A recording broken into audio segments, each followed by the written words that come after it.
മറ്റൊരു പ്രധാനപ്പെട്ട വാർത്തയിലേക്കാണ്. ശബരിമല മേൽശാന്തി നിയമന ക്രമക്കേട് അന്വേഷിക്കാൻ ദേവസ്വം വിജിലൻസ്. അന്വേഷണത്തിന് ദേവസ്വം മന്ത്രി കെ മുരളീധരൻ നിർദ്ദേശം നൽകി. ന്യൂസ് 18 വാർത്തയിലാണ് നടപടി. ഇതുമായി ബന്ധപ്പെട്ട എല്ലാ കാര്യങ്ങളും അന്വേഷിക്കുമെന്നും മന്ത്രി അറിയിച്ചു. അല്ല, വേറൊരു കത്തും കൂടെ ഞാൻ നൽകിയിട്ടുണ്ട്. അതായത് ഇന്നലെ നിങ്ങൾ ചൂണ്ടിക്കാണിച്ച മേൽശാന്തി നിയമനത്തിൻ്റെ അതിനെക്കുറിച്ചൊരു പരാതി എനിക്കും കിട്ടിയിട്ട് ഔദ്യോഗികമായിട്ട്. അതുകൊണ്ട് ദേവസ്വം വിജിലൻസിനെ കൊണ്ട് അന്വേഷിപ്പിക്കാൻ ദേവസ്വം ബോർഡ് പ്രസിഡന്റിന് ഞാൻ ഇന്നലെ കത്ത് കൊടുത്തു. അതേ ഞാൻ പറഞ്ഞത്, ഈ ആരോപണങ്ങളെക്കുറിച്ച് അന്വേഷിക്കണം. ഇന്നലെയാണ് ഞാൻ കത്ത് ദേവസ്വം ബോർഡ് പ്രസിഡന്റിന് കൈമാറിയത്.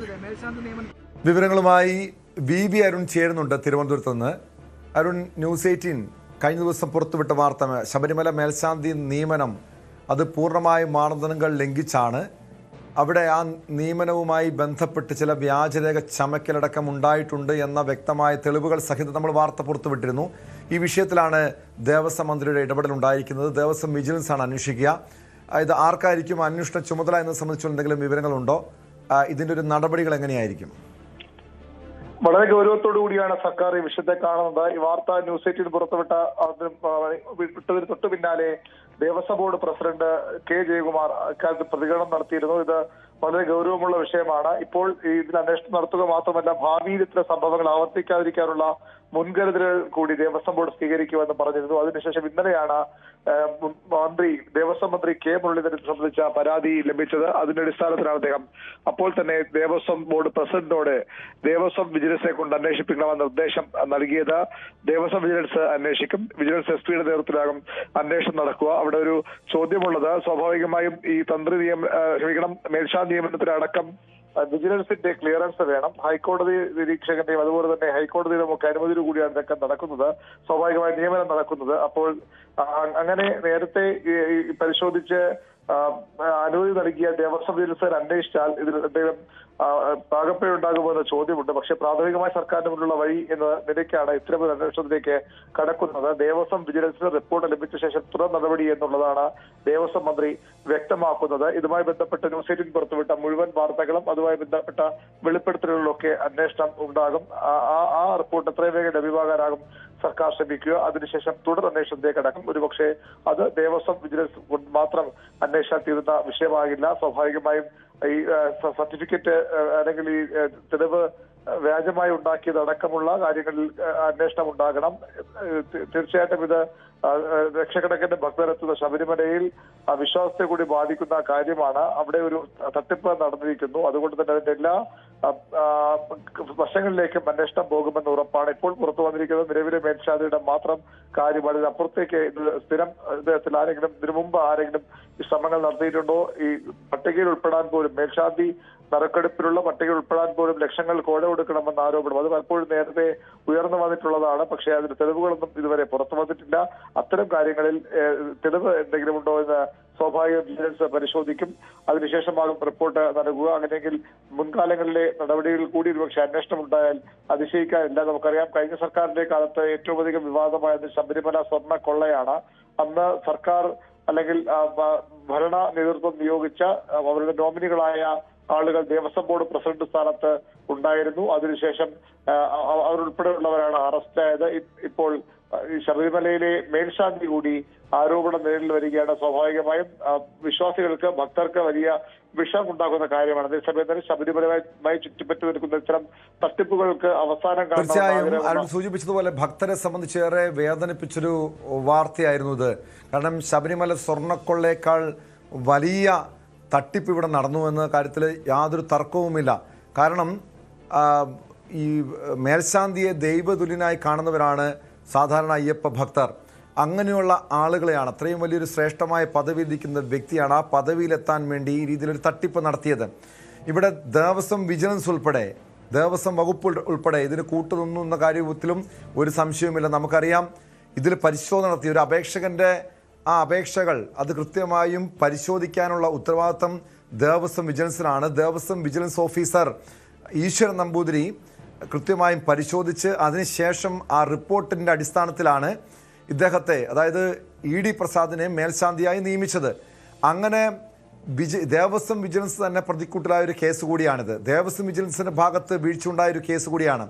അവിടെയാണ് ദേവസ്വം വിജിലൻസ് തന്നെ ഈ കേസ് അന്വേഷിക്കാൻ എത്തുന്നത്. സത്യം തെളിയുമെന്ന് പ്രതീക്ഷിക്കാമോ? അവിടെയാണ് ഇതിലൊരു അവ്യക്തതയുള്ളത്. ഞാൻ നേരത്തെ സൂചിപ്പിച്ച പോലെ ദേവസ്വം വിജിലൻസിന്റെ കൂടി അനുമതിയുടെ അടിസ്ഥാനത്തിൽ അല്ലെങ്കിൽ അവരുടെ കൂടി സർട്ടിഫിക്കറ്റിന്റെ അടിസ്ഥാനത്തിലാകാം ഈ മേൽശാന്തി നിയമനം നടക്കുന്നത്, ക്ലിയറൻസിന്റെ അടിസ്ഥാനത്തിലാകാം മേൽശാന്തി നിയമനം നടക്കുന്നത്. പട്ടികയിൽ ഉൾപ്പെടുമ്പോൾ തന്നെ അത്തരം പരിശോധന ഉണ്ടാകും. അത്തരത്തിൽ ക്രമക്കേട് നടന്നിട്ടുണ്ട് എന്നത് അന്ന് കണ്ടുപിടിക്കാൻ കഴിയാതെ പോയ വിജിലൻസ് തന്നെ അന്വേഷിക്കുന്നതിൽ ഒരു അഭംഗിയുണ്ട് എന്ന് ഉറപ്പാണ്. പ്രാഥമികമായി അവരോട് അന്വേഷിക്കാൻ പറഞ്ഞു എന്നാണ് മന്ത്രി വ്യക്തമാക്കുന്നത്. ഇതുമായി ബന്ധപ്പെട്ട തുടരന്വേഷണങ്ങൾ ഏതായാലും വേണ്ടിവരും. അത് ക്രിമിനൽ നിയമപ്രകാരം തന്നെ അന്വേഷണത്തിന്റെ ആവശ്യമുണ്ട്. കാരണം ഇവിടെ തട്ടിപ്പ് നടന്നിരിക്കുന്നു, വ്യാജരേഖകളടക്കം ഹാജരാക്കിയിരിക്കുന്നു. അതിന്റെ വ്യാപ്തി എത്രത്തോളമാണ്? ഇത് ഈ കഴിഞ്ഞ സീസണിലെ മേൽശാന്തി അല്ലെങ്കിൽ ഇപ്പോൾ നിലവിൽ മേൽശാന്തിയെ തുടരുന്ന ആളിൽ മാത്രം ഒതുങ്ങുമോ, അല്ലെങ്കിൽ മറ്റാർക്കെങ്കിലും ഒക്കെ ഇത്തരം അനുഭവം ഉണ്ടായിട്ടുണ്ടോ? നിശ്ചിത തുക കൊടുക്കാൻ കഴിയാത്ത ആളുകൾ ഈ പട്ടികയിൽ പോലും ഉൾപ്പെടാതെ പോകുന്നത് പരസ്യമായ രഹസ്യമാണ്. അതുകൊണ്ട് തന്നെ അത്തരം കാര്യങ്ങളിൽ അന്വേഷണം ഉണ്ടാകും. ഇപ്പോൾ ഉയർന്ന ആരോപണങ്ങൾക്കപ്പുറത്തേക്ക് ഇനി ഇത്തരം സംഭവങ്ങൾ ആവർത്തിക്കാതിരിക്കാനുള്ള ശുപാർശകൾ ഒരുപക്ഷെ ദേവസ്വം വിജിലൻസ് നൽകിയേക്കും. നേരത്തെയും ദേവസ്വം വിജിലൻസിന്റെ കൃത്യമായ നിരീക്ഷണവും നിർദ്ദേശത്തിന്റെ അടിസ്ഥാനത്തിലാണ് ഈ യോഗ്യത അടക്കമുള്ള കാര്യങ്ങളിൽ തീരുമാനമെടുത്തിട്ടുള്ളത്. അതിലാണ് ഇപ്പോൾ തട്ടിപ്പ് നടന്നിരിക്കുന്നത്, ക്രമക്കേട് നടന്നിരിക്കുന്നത്. അതുകൊണ്ട് തന്നെ ദേവസ്വം വിജിലൻസ് അത്തരം കാര്യങ്ങൾ കൂടി പരിശോധിച്ചേക്കാം. ദേവസ്വം വിജിലൻസ് അന്വേഷണത്തിന് ശേഷം ഒരുപക്ഷെ മറ്റ് പോലീസ് വിഭാഗങ്ങളിലേക്ക് അന്വേഷണം പോയാലും പരിമിതപ്പെടാനില്ല. രീതിയിൽ വരിക എന്ന കാര്യത്തിൽ എന്തെങ്കിലും വ്യക്തതയുണ്ടോ അരുൺ? നമുക്കറിയാം, ഈ ശബരിമലയിലെ മേൽശാന്തി നിയമനം മാത്രമല്ല, ഇന്നലെ ന്യൂസ് 18 ഒരു ഞെട്ടിപ്പിക്കുന്ന വെളിപ്പെടുത്തൽ കൂടി പുറത്തു വന്നിരുന്നു. അതായത് ശബരിമല മേൽശാന്തിയാകാൻ കോഴ വാങ്ങുന്നു. അതായത് മുഖ്യ പുരോഹിതനും അതോടൊപ്പം ദേവസ്വം ബോർഡിന്റെ മുൻ പ്രസിഡന്റും അടക്കം പണം ചോദിച്ചു. മുഖ്യ പുരോഹിതന് 3 ലക്ഷം രൂപ മുൻകൂറായി നൽകിയെന്ന് മുൻ കീഴ്ശാന്തി, കഴിഞ്ഞ മേൽശാന്തി നിയമത്തിലെ അപേക്ഷകം കൂടിയായിട്ടുള്ള സുരേഷ് ആർ പോറ്റി ന്യൂസ് 18 വെളിപ്പെടുത്തൽ നടത്തിയത്. ഇക്കാര്യങ്ങളടക്കം പരിശോധിക്കേണ്ടതല്ലേ? ഇതും അന്വേഷണത്തിന്റെ പരിധിയിൽ വരുമോ? തീർച്ചയായിട്ടും ഇതുമായി ഉയർന്നു വന്നിട്ടുള്ള എല്ലാ വിവാദങ്ങളും അന്വേഷിക്കുമെന്ന് തന്നെയാണ് മന്ത്രി വ്യക്തമാക്കിയത്. ന്യൂസ് 18 പുറത്തുവിട്ട വാർത്ത, അതിനെ തുടർന്നുണ്ട വിവിധ തലങ്ങളിൽ നിന്നുണ്ടായ പ്രതികരണങ്ങൾ, വെളിപ്പെടുത്തലുകൾ എല്ലാം അന്വേഷണ പരിധിയിൽ വരും. അത് വളരെ ഗൗരവത്തോടുകൂടി തന്നെ അന്വേഷണം ഉണ്ടാകുമെന്നാണ് മന്ത്രി വ്യക്തമാക്കുന്നത്. ഒരു സമർത്ഥമായ രാഷ്ട്രീയ വിഷയമായി ഇത് മാറിയിട്ട് നമുക്കറിയാം. സ്വർണ്ണക്കൊള്ളയടക്കമുള്ള വിഷയങ്ങളിൽ അത്തരത്തിൽ വലിയ രാഷ്ട്രീയ വിവാദം ഉണ്ടാക്കിയ കാര്യങ്ങളാണ്. അവിടെ അന്നത്തെ ഭരണപക്ഷത്തെ പ്രതിരോധത്തിലാക്കാൻ BJP, കോൺഗ്രസും ഒക്കെ ശക്തമായിട്ട് രംഗത്ത് ഇറങ്ങി. പക്ഷേ ഈ വിഷയത്തിൽ ഇതുവരെ രാഷ്ട്രീയ പാർട്ടികൾ ആരും ഇടപെട്ടിട്ടില്ല. ദേവസ്വം മന്ത്രിയുടെ പ്രതികരണമാണ് ഏറ്റവും നിർണായകമായത്. സ്വാഭാവികമായും അദ്ദേഹം പദവിയിലിരിക്കുമ്പോൾ അദ്ദേഹത്തിന് മറ്റു വഴികളില്ല. കാരണം അദ്ദേഹത്തിന് ഇന്നലെയാണ് രേഖാമൂലം ഈ പരാതികൾ ലഭിച്ചത്. അതിന്റെ വിശദാംശങ്ങൾ അദ്ദേഹത്തിന്റെ ഓഫീസ് ശേഖരിക്കുന്നുമുണ്ട്. അതിനുശേഷം തുടർ നടപടിയിലേക്ക് കടക്കുമ്പോൾ തന്നെ കരുതാം. ഏതായാലും ദേവസ്വം വിജിലൻസിന്റെ അന്വേഷണം വളരെ നിർണായകമാണ്. കാരണം ഇതിൽ പ്രാഥമിക അന്വേഷണം അനിവാര്യമാണ്. മറ്റേതെങ്കിലും ഏജൻസികൾ അന്വേഷണം ആരംഭിച്ചാലും അതിനു മുമ്പ് ദേവസ്വം വിജിലൻസിന്റെ അന്വേഷണ റിപ്പോർട്ടിൽ വളരെ നിർണായകമായി മാറും. ഏത് സാഹചര്യത്തിലാണ് ഇത്തരത്തിൽ അന്ന് വീഴ്ച കണ്ടെത്താൻ കഴിയാതെ പോയതെന്ന കാര്യത്തിലടക്കം അന്വേഷണം ഉണ്ടാകാനാണ് സാധ്യത.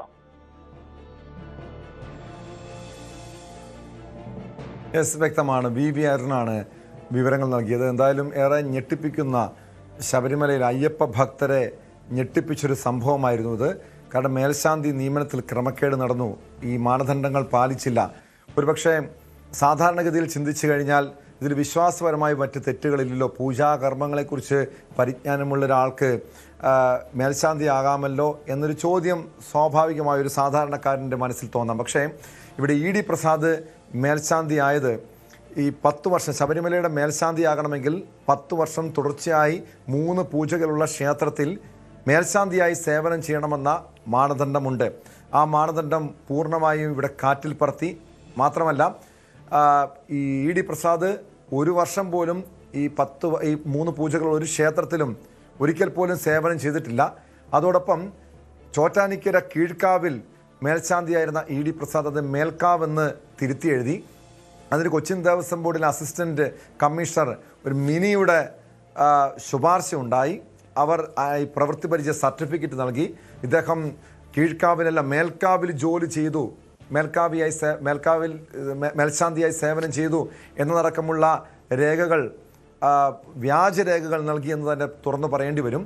അങ്ങനെ ഓരോ വിവരങ്ങളും കൃത്യമായും ന്യൂസ് 18 പുറത്തുവിട്ടിരുന്നു. അങ്ങനെയാണ് ഈ ഞെട്ടിപ്പിക്കുന്ന സംഭവം പുറത്തു വരുന്നത്. വിശ്വാസികളെ സംബന്ധിച്ചടക്കം വലിയ മാനസികമായി ഏറെ മുറിവേൽപ്പിച്ചൊരു സംഭവമാണ്. ശബരിമല സ്വർണ്ണക്കൊള്ളയ്ക്ക് പിന്നാലെയാണ് ഈ ഒരു വിവരം കൂടി പുറത്തു വന്നത്. ഈ വിഷയത്തിൽ ഇപ്പോൾ ദേവസ്വം മന്ത്രി ഇടപെട്ടിരിക്കുന്നു. ദേവസ്വം വിജിലൻസ് അന്വേഷിക്കുമെന്ന് വ്യക്തമാക്കിയിട്ടുണ്ട്. പക്ഷേ ED പ്രസാദിൻ്റെ ഈ നിയമനം മാത്രം പോരാ, ഇതിന് മുൻപ് നടന്നിട്ടുള്ള നിയമനങ്ങൾ, അതോടൊപ്പം ഈ ശബരിമലയ്ക്കപ്പുറം മാളികക്കാവിലെ മേൽശാന്തി നിയമനവുമായി ബന്ധപ്പെട്ട വിഷയങ്ങളും പരിശോധിക്കണം. ഈ കഴിഞ്ഞ ദിവസം ന്യൂസ് 18ലൂടെ വെളിപ്പെടുത്തൽ നടത്തിയ മുൻ കീഴ്ശാന്തി, ശബരിമല മുൻ കീഴ്ശാന്തി സുരേഷ് ആർ പോറ്റിയുടെ വെളിപ്പെടുത്തലും ഈ വിഷയങ്ങളടക്കം വിശദമായി തന്നെ പരിശോധിക്കേണ്ടതാണ്. കാരണം മാളികപ്പുറം ശബരിമല മേൽശാന്തി നിയമനങ്ങളിൽ കൈക്കൂലി വാങ്ങുന്നുണ്ട്, ഈ പണം വാങ്ങിയാണ് നിയമനം നൽകുന്നത് എന്നതുൾപ്പെടെയുള്ള കാര്യങ്ങളായിരുന്നു ഇന്നലെ സുരേഷ് ആർ പോറ്റി വെളിപ്പെടുത്തൽ നടത്തിയത്. അതിൽ മുഖ്യ പുരോഹിതൻ അത് തന്ത്രി കുടുംബാംഗമാണ് എന്നാണ് അദ്ദേഹം സൂചിപ്പിക്കുന്നത്. അതോടൊപ്പം ദേവസ്വം ബോർഡ് മുൻ പ്രസിഡന്റ് PS പ്രശാന്ത് 5 ലക്ഷം രൂപ പണം ചോദിച്ചു തുടങ്ങിയ കാര്യങ്ങളടക്കം വിശദമായ അന്വേഷണം വേണ്ടതാണ്. സ്പോട്ട് ലൈവിലേക്ക് തിരികെ എത്താം ഇടവേളയ്ക്ക് ശേഷം. കൂടുതൽ വാർത്തകൾക്ക് news 18 Keralam YouTube channel subscribe ചെയ്യുക.